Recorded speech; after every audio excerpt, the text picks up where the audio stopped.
Sometimes Celeste speedruns look unreal. For some reason, hazards just look like a suggestion instead of a hindrance. But it's not like Madeline actually has invincibility turned on. But if you think about dashing through seemingly walls, there's one spot that is even famous for that. So what exactly is happening here?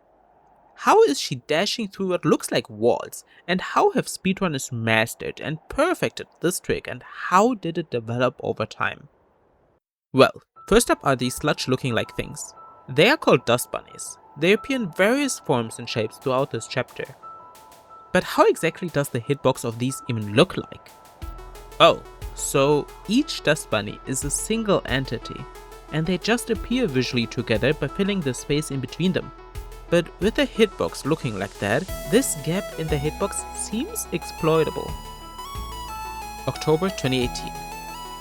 Speedrunner Demohyper must have also thought this as he posted this. Madeline's crouched hitbox fits perfectly through the dust bunny gap. To honor him, this kind of dash was named Demo Dash afterwards by the community.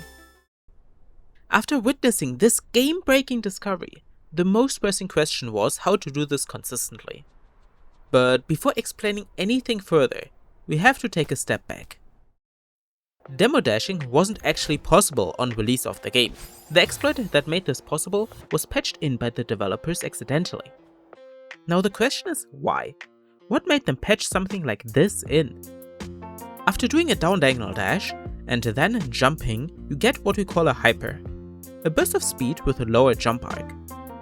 The main requirement of this tech is actually not the down diagonal dash, but the crouch that follows this direction press. However, dashes have a few small quirks. They don't move Madeline initially and shortly freeze the game. And whatever direction you press at the end of the freeze determines what the dash direction is. Now the question is, when did the crouch happen on earlier versions of this game? You might have already guessed it from the setup, but it was after the freeze. The main problem is that you can jump out of the dash directly after the freeze before any frame of dash movement has occurred. This means that if you weren't already crouched before, or wait until a frame of movement has started, you weren't getting hypers. This felt pretty clunky, especially for speedrunners who didn't want to wait and just do the movement as quickly as possible. So the devs updated the game for at least the crouch to be checked on the first frame of the dash, before any actual movement has occurred. This is what made demo dashes possible. Demohyper found out that you keep this crouch even if you change from down to any other direction in the freeze frames. While it was known you could redirect a dash like this, keeping the crouched component was completely new. However, this freeze window to redirect was very short. Then following it up with a pixel perfect trick didn't really seem feasible. So now there were two solutions to be found. Any way to make the demo dash input itself easier, and of course secondly, how to make the pixel perfect part easier. Both of these found quick solutions. As explained by my 1.4 update video, changing settings with the help of third-party tools, most speedrunners had a separate button just for demo dashing. So one problem immediately solved. The other issue is the setup. Now pixel perfect doesn't mean frame perfect. When jumping, gravity will slow you down after some time, so that you move slower the closer you get to the peak of a jump. In a game that is locked to a pixel grid like Celeste, this will make you seem like you stay at a pixel for a few frames at the peak of your jump arc. This is basically how the setup can be made. Instead of just throwing yourself at it, speedrunners try to line up a pixel so that the peak of their jump lines up with the gap of the dust bunnies. But it's not actually that simple, there's more to it than that. We have to talk about numbers. So how does her position and speed work? Is it actually locked to a pixel grid? Well, the answer is kind of, but not really. Let's look at Madeline jumping in depth. She actually moves up by 1.75 pixels per frame, which obviously isn't a whole pixel number. So what does this look like? When she moves up by 1.75 pixels, pixel number 2 is closer than pixel number 1, so she will appear to have moved up by 2 pixels. Then next frame she would be at 3.5, which you normally round up to 4. So far you seemingly always moved up by 2 pixels, but then next frame you would be at 5.25 pixels. So you will be visually at pixel number 5, moving up only 1 pixel here. Then later, after gravity kicks in, she slows down at a quarter pixel a frame at first, and then even only an eighth of a pixel at the peak when holding jump. All of these in-between pixels are what we call subpixels. You might wonder why they even exist, but it's basically to smooth out the game in an easy way. Small accelerations or slowdowns at lower speed only work smoothly if the game is actually calculating everything more accurately than just down to whole pixels. But to come back to the resort demo, these subpixels can be troublesome when lining up on the wall. After all, you can't see subpixels while in a run. With the help of mods, you can see your subpixel position in-game, but mods are sadly not allowed for submitting speedruns to speedrun.com. But even if you can't see your subpixel position, that isn't that troublesome if you know how climbing up a wall works. After grabbing a wall, holding up one frame will move you up by a quarter pixel. So this will not change your position visually at all, as you would still be on the same pixel. Holding up for 2 frames will move you up by exactly 1 pixel, and holding up for 3 frames will move you up by 2.25 pixels. To make it short, as you know the exact subpixel position you're at with these small up taps, you can use this to see how a jump from these positions would affect the demo dash window. This also means that it's important to just do one single up tap, and if you're too high or too low, to then reset on the ground, as you don't know your subpixel when you're adjusting for the correct pixel anymore.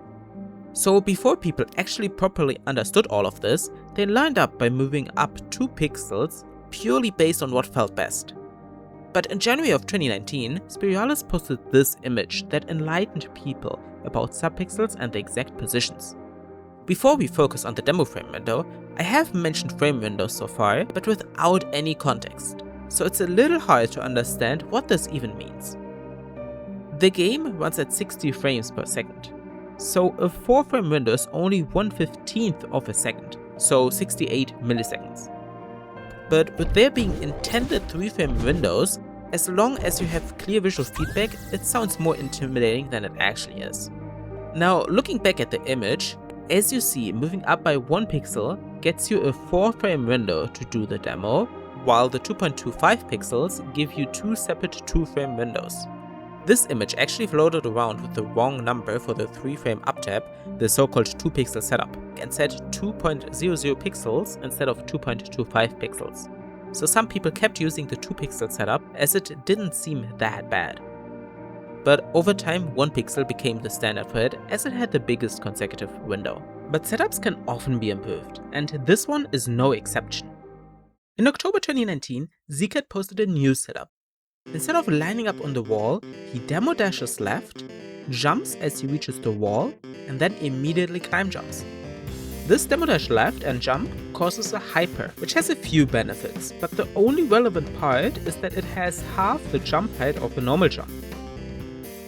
While a normal jump, as mentioned, moves up by 1.75 pixels, half of that is 0.875. This is still in the range to get the 1 pixel setup frames. Not having to wait at all makes this the setup that is still in use today by top runners. However, this is quite difficult. It requires a frame consecutive jump to get the 1 pixel window. If the input is off by a frame, you get the 1.75 pixel window, which isn't terrible, but does have dead frames at peak height. And anything more would just make you hit a 1 frame window on the demo. Reacting isn't really feasible, so you can't adjust the timing or bail out of this if you mess up the frame consecutive jump. So this is an improvement in that it's faster, but it's only faster. It still has tight frame windows. And speedrunning isn't only about the best players. The top is only a small portion of the larger player base. Speedrunning lives and thrives from all kinds of runners regardless of their skill level. And for those, the search for improving this setup isn't over. It surely can be made easier. The first step to making it more accessible was already done immediately when this turret was discovered. Runners exited the room and re-entered it.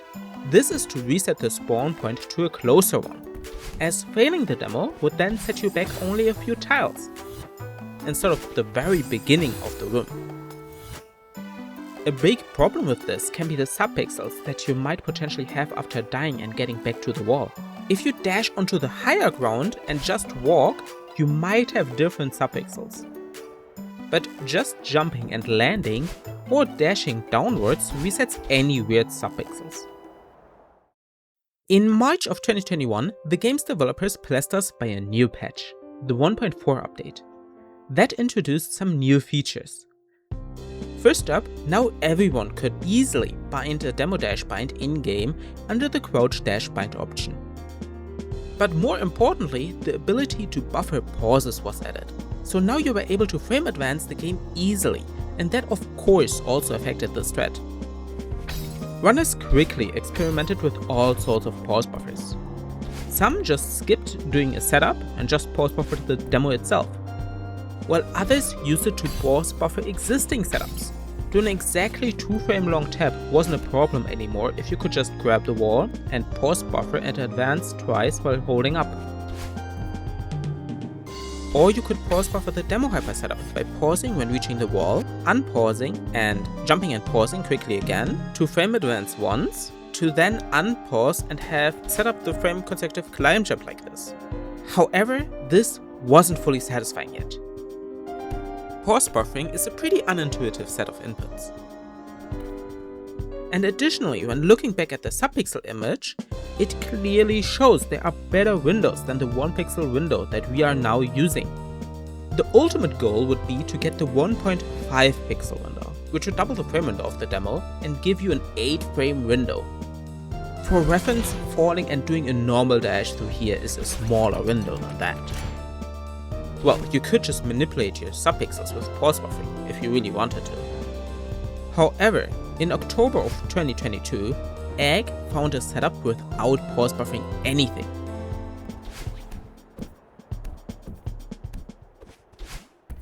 While it looks a little weird, this is a really lenient setup. First, you full height hyper and grab and wait until you settle at the wall. After that, you hold away from the wall and jump away.